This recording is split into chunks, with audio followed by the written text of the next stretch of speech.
Shivkranti TV news अन्याय, अत्याचार, बेकायदेशीर कृत्य करणाऱ्या विरुद्ध शोषित पीडित न्याय देणारा एकच आवाज. Shivkranti TV Dinbandhu news. संपादक सत्यशोधक शंकरराव लिंगे. 73 87 37 78 0.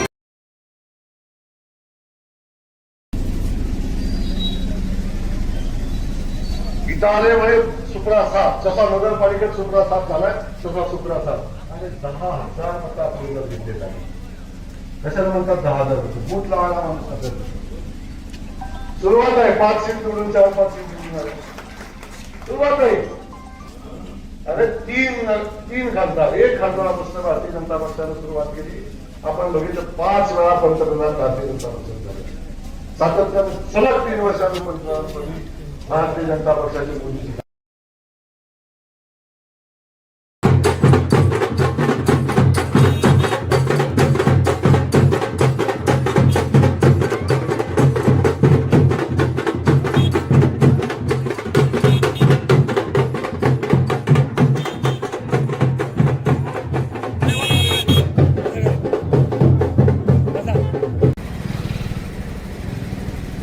शक्तीपीठ महामार्ग कशावर खातात माहितीये का तुला? मग खरं सांगू का, लहान मुलाला आई सांगते ना, बाबा बाबा चांदोबा आणून देतो.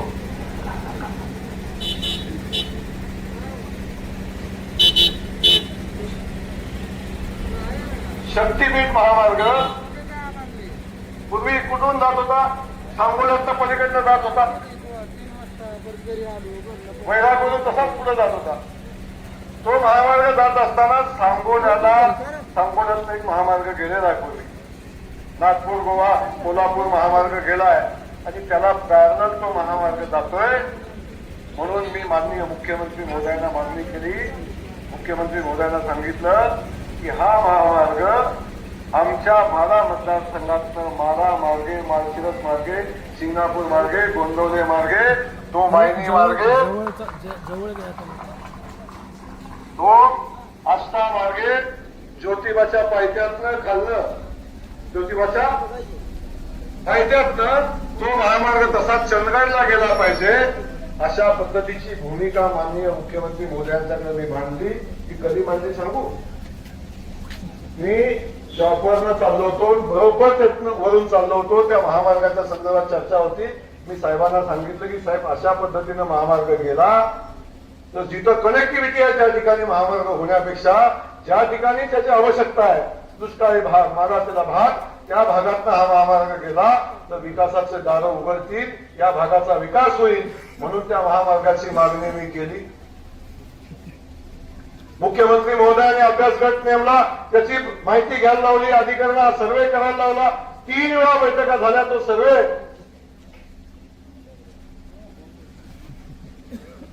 तो सर्वे करायला लावला. एका बैठकीला मी महाशय टपकले आणि बाहेर येऊन काय म्हटले,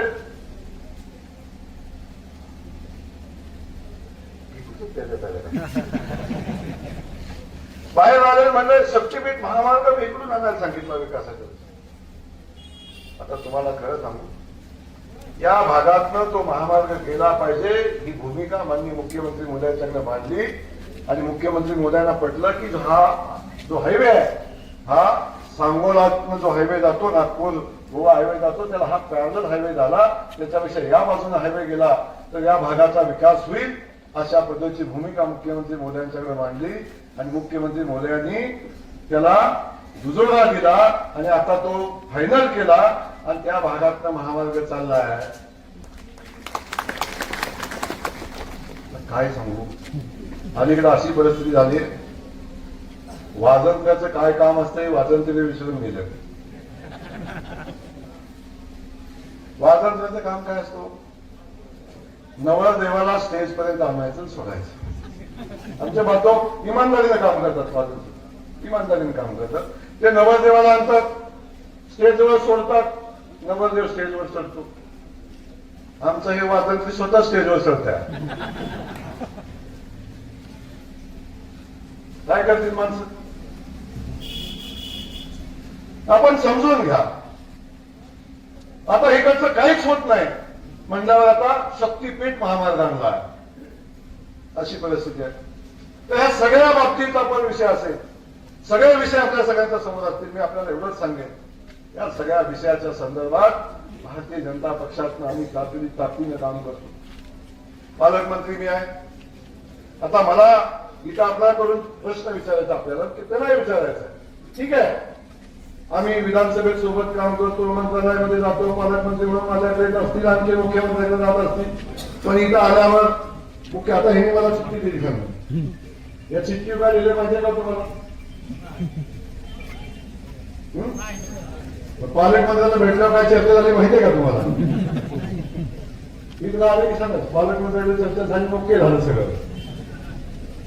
ही सगळी परिस्थिती आपण समजून घेऊ.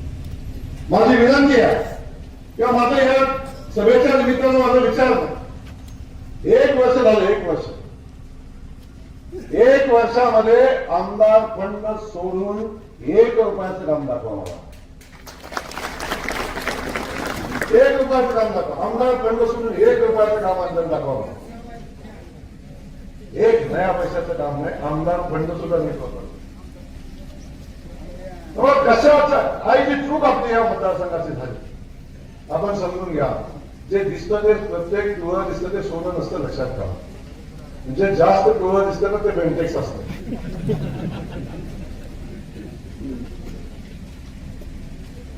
आणि काही दिवस घरात घातलं की मग कलर निघून जातो इकडनं आणि मग कळायला लागतं ते बेंटेक्स आहे.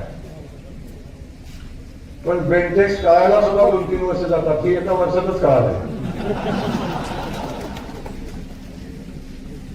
माझी विनंती आहे, बाकी सगळं विषय सोडा, पण माझं या निमित्तानं सांगणं आपल्याला एका चांगल्या नेतृत्वाच्या पाठीशी उभं राहणं आपलं कर्तव्य आहे.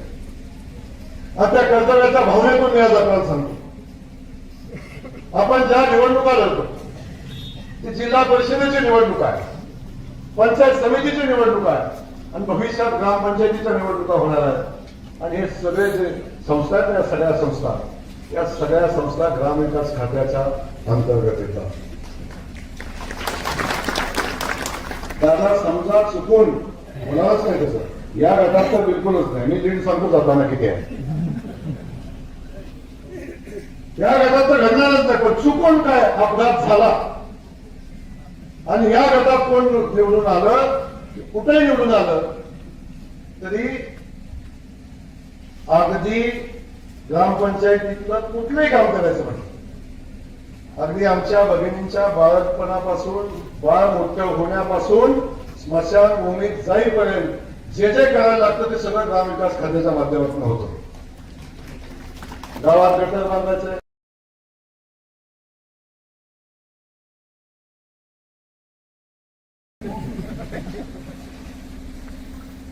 आता हे सगळं जे ग्रामविकासाचं काम आहे, हे सगळं काम ग्रामविकास खातं सोडून कुठूनही होऊ शकत नाही.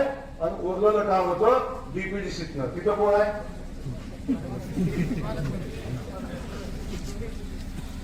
हे जाणार कुठे, पैसे मागणार कोणाला आणि आणणार कुठून?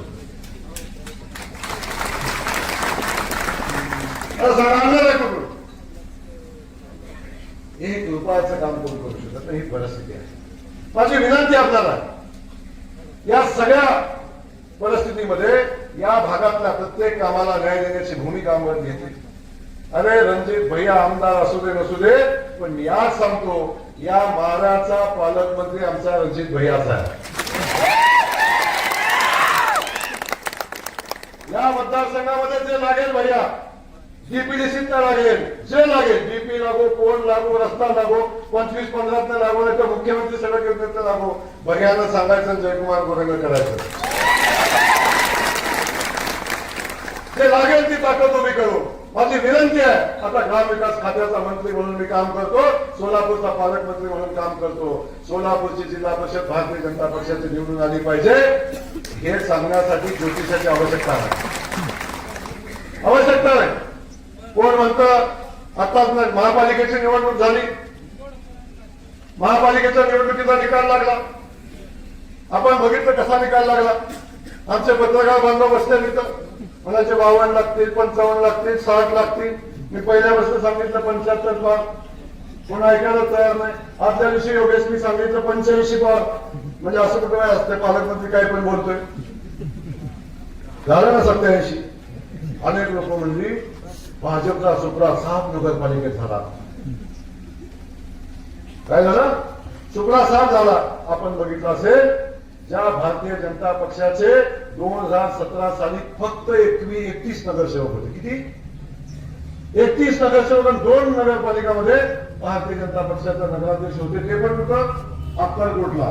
एकाच नगरपालिकेमध्ये 21 नगरसेवक होते, बाकीचे 10 नगरसेवक अख्ख्या जिल्ह्यात नव्हते. 4 नगरपालिकेमध्ये भारतीय जनता पक्षाचा नगराध्यक्ष निवडून आला. 3 नगरपालिकेमध्ये भारतीय जनता पक्षाचे बहुमत सत्ता आली आणि 31 नगरसेवक होते. इथं 144 नगरसेवक भारतीय जनता पक्षाचे निवडून आले. आणि ज्या पट्ट्यामध्ये नगरपालिकेची निवडणूक झाली त्या पट्ट्यामध्ये कधी बातमी मी आपल्याला सांगतो, या जिल्हा परिषद निवडणुकीमध्ये भारतीय जनता पक्षाचा झेंडा फडकणार आणि भारतीय जनता पक्षाचा जिल्हा परिषद अध्यक्ष असेल. आणि त्यामध्ये आमच्या उपरावेच्या आमच्या ताई जिल्हा परिषद सदस्य म्हणून त्या ठिकाणी असतील. आणि आज सांगतो, फक्त सदस्य नसतील, या जिल्ह्यातनं विक्रमी मतानं निवडून आलेली सीट कुठे असेल तर उपरावे असेल.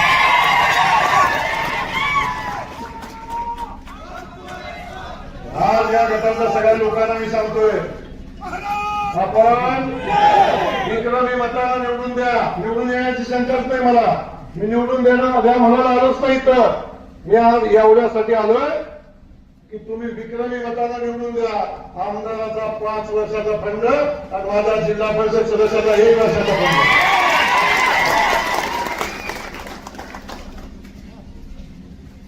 25 कोटी रुपये 5 वर्षाचा त्याचा वजा केलं, 20च राहिलं. काही जर तुम्ही जिल्हा परिषदेमध्ये विक्रमी मतानं निवडून आला तर 21 कोटी रुपये जयकुमार गोरे आपल्याला देतात. बाकी सगळा विषय बाजूला ठेवा. जे लागेल ते सगळं देण्याची भूमिका, सातत्यानं विकासाची भूमिका घेऊन काम करतो. टीका बाजूला ठेवा, आमदार कोण्या बाजूला ठेवा, तर आपल्याला विकासाचं राजकारण करायचं. दादाने आपल्याला संस्कृती घालून दिलेली आहे आणि ती संस्कृती घेऊन आपल्याला पुढे जायचं. या भागातला जिल्हा परिषद सदस्य आपला असला पाहिजे, ताकदीनं त्याच्या पाठीशी उभं राहिलं पाहिजे. आणि हे सांगण्यासाठी मी या ठिकाणी आलो. या भागातला कुठलाही प्रश्न असू दे, या भागातला कुठलाही विषय असू दे, प्रत्येक विषयाला न्याय देण्याची भूमिका आम्ही घेऊ. त्या भागातल्या अनेक विषयासंदर्भात चर्चा झाली. मगाशी सांगितलं की 2 गावांचा प्रधानमंत्री मुख्यमंत्री सडक योजनेचा विषय सांगितला. उपळा ते अंजनगाव रस्ता, मग या भेट मला म्हणजे 9 ते 5 किलोमीटर आहे. उपळा ते चिंचोळी रस्ता, तिथे म्हणजे अंतर थोडंसं जास्तीच आहे. दादा मी पालकमंत्री तुम्हाला केले, आता ग्रामविकास खात्याचा मंत्री माझ्या तुम्हीच आहे. ज्येष्ठांना सांगत नाही, समजून घ्या. ठरवायचं म्हणून पण सांगत नाही. तर दादा तुम्ही 2 रस्ते दिले. जयकुमार गोरेचा शब्द आहे, येणाऱ्या 3 महिन्याच्या मध्ये दोन्ही रस्ते मंजूर करून देतो. फक्त जिल्हा परिषद सदस्य विक्रमी मतांनी निवडला पाहिजे. आमचे 2 पंचायत समितीचे सदस्य आहेत. दोन्ही पंचायत समितीचे सदस्य बहुमतानं विक्रमी मताने निवडले पाहिजे.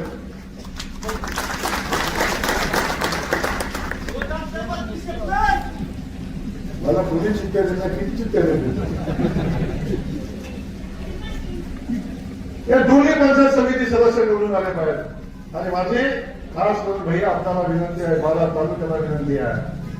माढा तालुक्यावर पंचायत समितीवर कधी भारतीय जनता पक्षाचा झेंडा फडकला नाही. पहिल्यांदा भारतीय जनता पक्षाचा झेंडा पंचायत समितीवर फडकेल तेव्हा हे दोन्ही सदस्य, आमचे दोन्ही सदस्य, काय त्यांचं नाव झाडोके साहेब आणि स्वातीताई गिट्टे, सरपंच मध्ये आक्रमक आहे बाबा. रात्री 1 वाजता गेले तिकडं.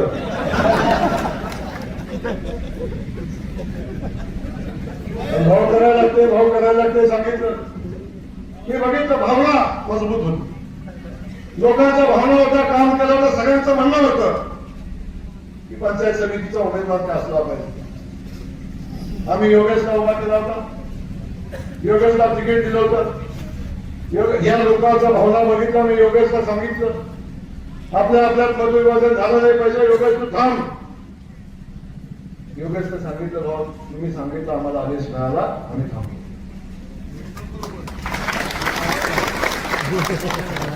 आता सगळं केलं तुम्हाला भाऊ केलं. आणि हे सफरचंद भारतीय जनता पक्षाचं आहे. कुणाचं आहे? भारतीय जनता पक्षाचं आहे. आणि हे सफरचंद सुद्धा विक्रमी मतानच निवडून आलं पाहिजे. ही भूमिका घेऊन आपण काम करतो. चिंता नका करू, कुणी काय म्हणाल ते म्हणू दे. अनेक गोष्टी कोण बोलताय कोण सांगतंय त्याकडे लक्ष देऊ नका. दादा मगाशी म्हणला दूध संघाची चौकशी याची चौकशी परिक्रमा चालू झालेली आहे, संपलेली नाही. तेव्हा माझी विनंती आहे आपण विकासाचं राजकारण करू, विकासाची भूमिका घेऊन पुढे जाऊ. आपण जे लागेल ते सगळं करू. या भागासाठी इथं ही संस्कृती दादाने आपल्याला शिकवली नाही, इथं विकासाची संस्कृती आहे. इथं काम बोलतं ते काम सातत्यानं दादाने केलं म्हणून काळाच्या पाठीशी एवढा मोठा जनसमुदाय राहिला. आज आपण बघतो त्या सगळ्यांना पुन्हा एकदा जी चूक आता विधानसभेला झाली, दादा लोकांची मानसिकता नाही आहे. लोकांच्या लक्षात आलंय, लोक ताकदीनं या जिल्हा परिषद निवडणुकीमध्ये आपल्याला दाखवून देतील. आणि भारतीय जनता पक्षाचं कमळ, आदरणीय मोदीजींचं कमळ, आदरणीय देवेंद्रजींचं कमळ, आणि आता आमच्या भगवंतदादांनी स्वीकारलेलं आदरणीय भगवंतदादांचं कमळ लोक या भागात अनेक योजना शासनाच्या माध्यमातून आमच्या लाडक्या बहिणीकडे असलेल्या आहेत. लाडक्या बहिणींना माझी विनंती आहे, निवडणुकीच्या अगोदर आपण बघितलं आमची लाडकी बहीण योजना आदरणीय फडणवीस साहेबांनी आपल्या देवाभाऊनी आणली. आणि त्यावेळी हेच कधी सगळे म्हणत होते ना, हेच कधी सगळे की ही योजना फक्त निवडणुकीसाठी आहे. निवडणूक झाली की योजना बंद होईल. बंद झाली का त्या योजना? झाली का बंद?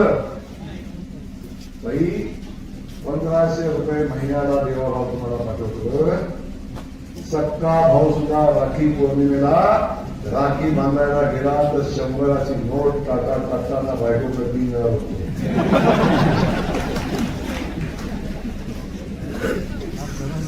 बायकोकडे बघतो, बायकोनं जर मान हलवली तर कधी ताटात टाकतो, नाही तर पुन्हा खिशात घालतो. साडीचा जमाना गेला, साडीचा जमाना गेला.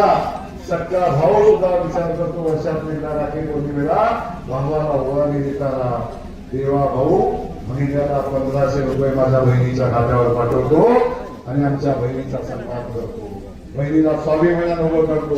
आपल्याला माहिती आहे 100 रुपये सुद्धा बाजाराला मागितलं तर गडी 10 वेळा म्हणतात 100चा हिशोब कुठं आहे, काय म्हणतं किती राहिलं 10 वेळा विचारतो. 500ची नोट दिली तरी चौकशी करतो कुठं गेले. या घराला आता विचारायला लागतं तुझ्या अकाउंटला किती शिल्लक राहिलं. परिस्थिती आमच्या देवाभावाने निर्माण केली. लक्षात ठेवा. त्या सगळ्या लाडक्या बहिणीला सांगा, जो भाऊ आपला सन्मान करतो त्या भावाच्या पाठीशी उभं राहिलं पाहिजे, त्या भावाच्या कमळाच्या पाठीशी उभं राहिलं पाहिजे. आपण सगळे शेतकरी बांधव, सगळ्या शेतकऱ्याच्या खात्यावर मोदीजींचे 6000, फडणवीस साहेबांचे 6000, 12,000 रुपये वर्षाला येतात. आमच्या शेतकरी बांधवाचा सन्मान आमचं सरकार करतं. अनेकदा आपण बघतो, अनेक कधी म्हणतात काय कोण खिशातलं देते का? वो कोणीच खिशातलं देत नाही बाबा. पण तुमचं सरकार 30, 35, 40, 50, 60 वर्ष होतं तेव्हा तुमचा खिसा कुठं फाटला होता बाबा? तेव्हा का शेतकऱ्याला खात्यावर पैसा नाही गेला? रेशनिंगचं धान्य मोफत मिळतं, कामगाराचा सन्मान केला जातो, कामगारांसाठी नवीन योजना आल्या, गॅस नाही गॅस ग्राहक देतो, अशा अनेक योजना सरकारच्या माध्यमातून येतात. खास करून निवडणुकीमध्ये देवाभाऊने आपल्याला शब्द दिला होता, माझ्या सगळ्या शेतकरी बांधवांचं लाईट बिल मला सत्तेवर आला, माझं भारतीय जनता पक्ष महायुतीचं सरकार आला, सगळ्या शेतकऱ्यांचं 5 वर्षासाठी लाईट बिल मी माफ करतो, हा शब्द आमच्या देवाभाऊने दिला. लाईट बिल येतं का आता? येतं का लाईट बिल? आणि सगळ्या शेतकरी बांधवांचं लाईट बिल आमच्या देवाभाऊनी माफ केलं. दिलेल्या शब्दाला लागणारं सरकार. अरे तुमचा कर्जमाफीचा विषय आहे. देवाभाऊनी शब्द दिला, सांगितलं साहेबांनी काळजी करू नका. जून जुलै मध्ये मी माझ्या सगळ्या शेतकरी बांधवांना दिलेला शब्द आम्ही पाळू. अशा प्रकारची भूमिका घेऊन सरकार काम करत आणि अशा भारतीय जनता पक्षाच्या पाठीशी उभं राहिलं पाहिजे. कोण नाही मागा, कोण नाही, कोण मागा मला सगळा पुढे येतात, भाषण करतात. काय करू शकतो? गावात स्मशानभूमीचं शेड बांधायची ऐकत नाही, शेड जाऊन त्या आता कट्टा बांधायची ऐकत नाही. अशी माणसं काय विकास करणार? म्हणून माझी विनंती आहे, देशापासून मुंबईपासून, दिल्लीपासून मुंबईपासून सोलापूरपर्यंत इथं येत असताना जर विकासाचं काम कोण करू शकतं तर भारतीय जनता पक्ष करू शकतो. माझी विनंती आपल्याला आहे, एका सुनानंतर आपण सगळ्या संस्थांना या, तर आपला विकास होईल. आपण बैलगाडी पळवतो, तुम्हाला माहिती आहे. दोन्ही बैल एका रेषेत पळायला लागले तर गाडी रेषेत पळते. एक बैल इकडे वाढला, दुसरा बैल इकडे वाढला तर गाडी बाद होते आणि बैलगाडीच्या शर्यतीतनं गाडी बाहेर पडते. आपल्याला माझी विनंती आहे, आता एक चूक झाली, आता दुसरी चूक होता कामा नये. आपण सगळ्यांनी ताकदीनं आता भारतीय जनता पक्षाच्या पाठीशी उभं राहावा. या मतदारसंघातनं आमचे जे उमेदवार आहेत,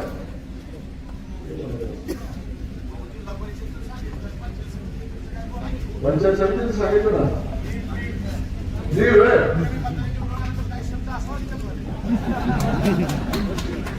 जिल्हा परिषद पंचायत समितीच्या निवडणुकीसाठी एका गटाला 21 कोटी रुपये देतो म्हणले बाबा. आमदार तुमचा 4 वर्षात देऊ शकत नाही तेवढा माझा एक जिल्हा परिषद सदस्य करेल. हा शब्द दिलाय मी. त्यामुळं गुन्हेचा विरोधात मागं त्यांच्याकडे रिपिटिशन भैया लीड आल्याला हायेस्ट माझ्या यायचं नाही, तिकडे जायचं बसा. डायरेक्ट मान्यता मिळून चिंता करू नका. त्यामुळं आपल्या सगळ्यांना माझी विनंती आहे, आपण सगळ्यांनी ताकदीनं पाठीशी उभं राहावा एवढी विनंती या निमित्तानं करतो. पुन्हा एकदा आपल्याला मनापासून धन्यवाद देतो आणि या तिन्ही उमेदवारांना विक्रमी मताला आपण निवडून द्या अशा पद्धतीच्या भावना व्यक्त करतो. कमळाच्या चिन्हाच्या समोरचं बटन दाबा आणि आपल्या देवाभाऊचं कमळ निवडून द्या ही विनंती पुन्हा एकदा करतो. थांबतो. जय हिंद, जय महाराष्ट्र. आमच्या या जाहीर सभेला समर्पित करताना बिगर मताधिक्यानं निवडून आणण्यासाठीचं आवाहन सन्माननीय पालकमंत्री साहेबांनी या निमित्ताने केलं. अवकाळी पावसाचं जे नुकसान झालं शेतकरी बांधवांचं, त्यातला काय शेतकरी बांधवांची मदत मिळाली नाही. त्या ज्या शेतकऱ्यांची मदत मिळाली नाही त्या सगळ्या शेतकऱ्यांची केवायसी आपण करून घ्या. तातडीनं शेतकऱ्यांची मदत त्यांच्या खात्यावर पोहोचेल, चिंता करू नका. धन्यवाद. सगळ्यांना गेलं ते सगळ्यांच्या चहा पाण्याची व्यवस्था इथे केलेली आहे. त्यामुळे कोणीही कृपया जोडला सगळ्यांनी चहा पाण्याचा आनंद घ्यावा आणि सहकार्य करावं. आणि आजच्या या जाहीर सभेला संबोधित करण्यासाठी आपल्या प्रकल्पाला विरोधी अनुभव उमेदवारांना ज्यामध्ये नागरिकताई साराची निवड जिल्हा परिषद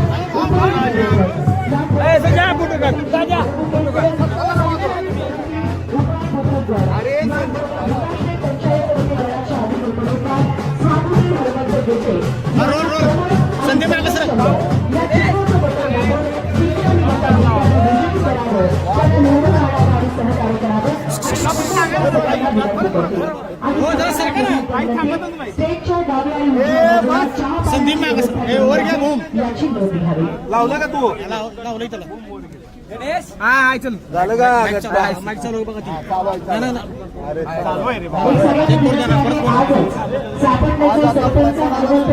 यांचा वाढदिवस आहे. एकदा जोरदार टाळ्यांच्या गजरात आपण त्यांना वाढदिवसाच्या शुभेच्छा देऊयात. शपथ घेतलेली आहे. काय पहिल्यांदा आपण पाहतो की या पार्श्वभूमीवर आदरणीय ताईंना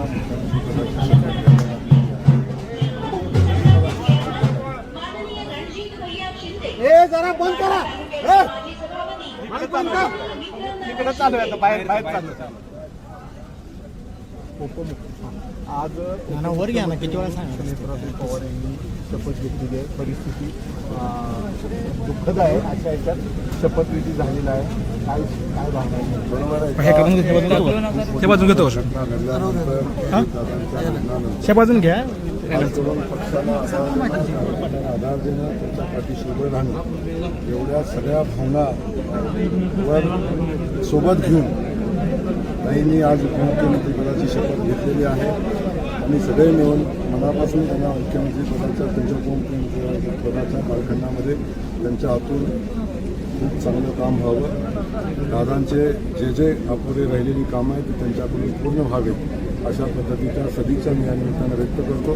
त्यांना मनापासूनच्या शुभेच्छा देतो. काही मंडळी आहेत उभाठवाले काही नेते त्यांनी अशी टीका केली आहे की भाजप याच्या मागं आहे. इतक्या तातडीनं त्यांना शपथ घ्यायला लावण्यामागं भाजप आहे. अंबादास दानवे असतील किंवा अनेक जणांनी अशी टीका केलेली आहे. किमान अशा प्रसंगामध्ये तरी किमान परिस्थितीचं पाहण आणि जाण विरोधी पक्षांनी ठेवली पाहिजे आणि या परिस्थितीमध्ये आपण आदरणीय ताईंच्या सुनेत्राबाईंच्या पाठीशी उभं राहण्याची भूमिका घेतली पाहिजे. एवढी माणुसकी जर विरोधकांना नसेल तर मला वाटतं याच्यापेक्षा वेगळी गोष्ट असू शकत नाही. ज्या प्रसंगी आपण बघतो की लाखो कार्यकर्ते या राष्ट्रवादी अजित पवार गटाचे जे होते त्यांना आणि त्यांच्या सगळ्याच नेत्यांना या ठिकाणी धीर देणं आणि त्या सगळ्यांना एका सूत्रामध्ये बांधून ठेवणं ही जबाबदारी वास्तविक आता होती. आणि त्या अनुषंगानं ज्या काही शपथविधी घ्यायला लागल्या अशा अनेक प्रसंग याच्याही अगोदर झालेले आहेत. त्याही अशा परिस्थितीमध्ये शपथ झालेली आपल्या सगळ्यांना माहिती आहे. म्हणजे आधीचं बोलणं मला उचित वाटत नाही, परंतु सगळ्यांनी परिस्थितीचं भान ठेवावं ही विनंती आहे. कालच्या आचारसभेमध्ये थेट खासदार जे आहे ते धैर्यशील मोहिते पाटील यांनी तुमच्यावर निशाणा साधताना तर दुजाभाव होतोय, भेदभाव केला जातोय. हा भेदभाव जो आहे DPDCमध्ये निधी देण्याचा तो पडलेल्या उमेदवाराच्या सांगण्यावरून केला जातोय असा आक्षेप घेतला. मलाही कळत नाही. उमेदवार पडलेला असो, उमेदवार उठलेला असो, उमेदवार जिंकलेला असो, आपल्या मतदारसंघामध्ये विकासाचं काम झालं पाहिजे याला महत्त्व आहे. अन्य कुठल्या गोष्टीला महत्त्व आहे हे पहिलं तपासून बघितलं पाहिजे. आणि मुळातच ते काय म्हणतात त्याला शून्य किंमत आहे. ती कोर्टात जाणार म्हणतात. कोर्टातनं आम्ही धक्का देऊ. त्यांना मनापासून शुभेच्छा आहेत. कोर्टात जावा, कचेरीत जावा, तिथून फंड आणा, तिथून काम करा. माझं काय म्हणणं नाही. आपण ज्या ठिकाणी आपल्याला जायचं त्या ठिकाणी जावा, पण आपण मतदारसंघामध्ये विकासाचं काम करा. लोकांनी जबाबदारी दिली ते बघा. याच्या पलीकडे जाऊन काहीच करायचं नाही. फक्त विरोधी पक्षावर टीका करायची आणि समोरच्या लोकांवर टीका करून आपल्याला काय साधतंय का बघायचं. पालकमंत्री म्हणून माझी जी जबाबदारी आहे ती मी जबाबदारी पार पाडली. माढा मतदारसंघामध्ये ना इथले आमदार काम करतात ना इथले खासदार काम करतात. या दोन्हींची उणीव भरून काढण्याचं काम या ठिकाणी आमची जबाबदारी आहे. ते काम आम्ही करतोय. त्यामुळे कोण काय म्हणतात. आज तुतारीची ज्या वेळेला प्रचाराचा शुभारंभ झाला वेळापूरमध्ये त्यावेळी त्यांनी सांगितलेले धैर्यशील मोहिते पाटलांनी की लाडक्या बहिणींना तुम्हाला ज्याच्यामुळे पैसे मिळतात त्याच्यावर सही अजितदादांनी केली होती. त्यामुळे दोन्ही राष्ट्रवादीला विजयी करा असं आव्हान त्यांनी केलं. आणि थेट आता आपण फडणवीस साहेबांचा उल्लेख केला की देवाभाऊंनीच ही लाडकी बहीण योजना आहे. मला आपल्याला सांगायचं आहे, लाडकी बहीण योजना ही फक्त महाराष्ट्रामध्ये नाही, भारतीय जनता पक्षाचं सरकार ज्या ज्या ठिकाणी आहे त्या त्या ठिकाणी लाडकी बहीण योजना आलेली आहे आणि ती आदरणीय मोदी